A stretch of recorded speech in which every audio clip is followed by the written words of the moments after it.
So a big part of recruiting is the interview process, right? And I think that this is maybe where a lot of people, it takes a while to kind of figure this out. It certainly took me a little while and I got better at it as I went. But there was a point when I was last hiring when I was getting 9 out of 10 people that sat in front of me. It really came down to me having the right messaging to the right person, having an offer that just matched up with their needs, but it also came down to my recruiting style. And so that's what I want to talk to you about right now.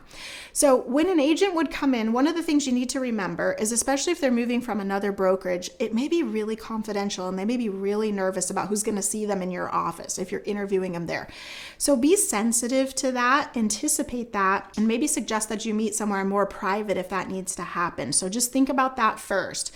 Now, what you want to do is find a spot to interview where it's nice and quiet. You're not going to be distracted. Take your phone and put it in another room. Like, do not even have your phone there where it could ring or even buzz or vibrate, because you need to give this person your full attention. There is nothing more important that you're doing right now than having that interview.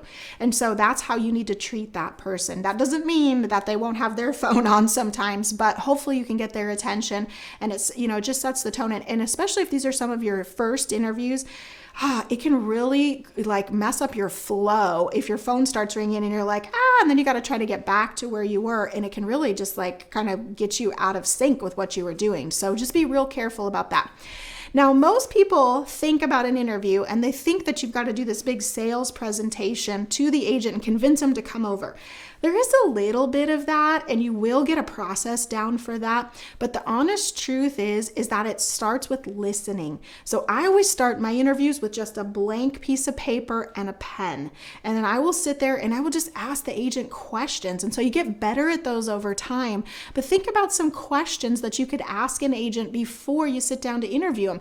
If they're brand new in the business, you want to find out what their goals are, what their background is, what their expectations are, what they're looking for. It's probably primarily going to focus on training. Are they looking for leads? Do they want a mentor? And you want to find out why they got into real estate in the first place. When I sit there and I interview an agent and they're like, well, I just got into real estate because it has a flexible schedule and I just like the idea of making my own hours. I'm like, this person's going nowhere, because they don't have any drive. Usually they're like, yeah, this is not a real job, so I don't have to put a lot of effort into it. So you want to make sure that they have clear expectations of you and of themselves and the career, and you just don't make hires that aren't very good. And unfortunately, in the beginning, it's really tough to know what you don't know. So that comes with some experience, but those are some things to think about. Now, an experienced agent, you want to find out, what's going right at their other company. Like, why did they join there in the first place? And what do they like about it? Why did they stay there? But why are they thinking about leaving? Like, what's going on? Because you want to make sure they're also going to be a good match with you. What if they have expectations of something and that's not something you're going to be able to provide? Well, you want to be careful about that, because then they'll be bouncing away from you as well. So make sure that your expectations match up and that you actually think whatever problem they're having, you can solve it. And don't get your ego in the middle of that. Look at it objectively, because you want to do a good job. You don't want agents coming and joining you and then bouncing and going somewhere else. That's going to really not help you get a good reputation, and people will start wondering why people go there and they don't stay. So you want to try to really make sure it's going to be a match that's going to work for the long haul. They don't always stay, but do the best you can to try to do that. Now, before you have the interview, you should take the time to sit down and write out all the things that I just do mine in a Word document. It's actually not very fancy at all, and kind of on purpose, because it kind of disarms them a little bit. They go to other places and they get these big slick folders and all that, and it's like, oh boy, this is a little intimidating, and they feel like there's a lot of maybe hidden things that they don't quite understand, where with mine it's just a little sheet of paper that I just made in a Word document, and then I just go down and explain to them what the things are that we offer and why it's a benefit to them. So we have lots of leads coming in every month, which means that you don't have to go out and do that. Now, you should get your own leads, but at the same time, take some of that pressure off. Like, we're going to provide that for you. So that's the kind of messaging you want to be be thinking about as you're talking to them.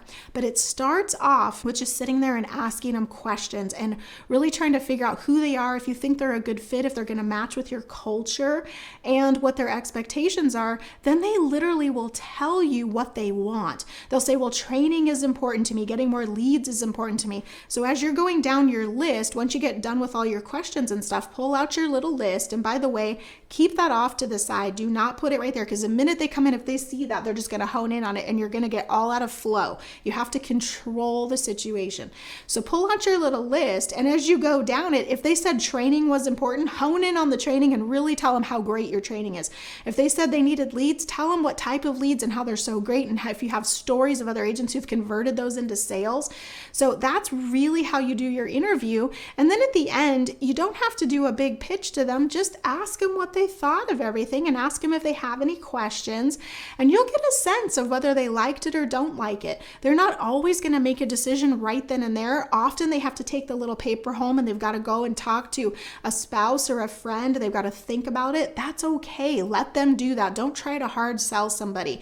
You need to process it too and think about whether you really want to hire that person. One of the best things you can do is make it clear that you don't hire everybody. It's kind of exclusive to work there, and then and mean it too. And then that way you make sure that you're honing your culture in the way that you want, but it also just kind of creates that like, wow, it's a privilege to get to come here, and they feel like it's a better environment, that people are handpicked to be there. So those are some of my top tips about how to have a good interview, and I hope that you have found them helpful. Thanks so much for your time. If you like what we're doing here on the channel, feel free to subscribe and like our channel, and we'll see you on the next video.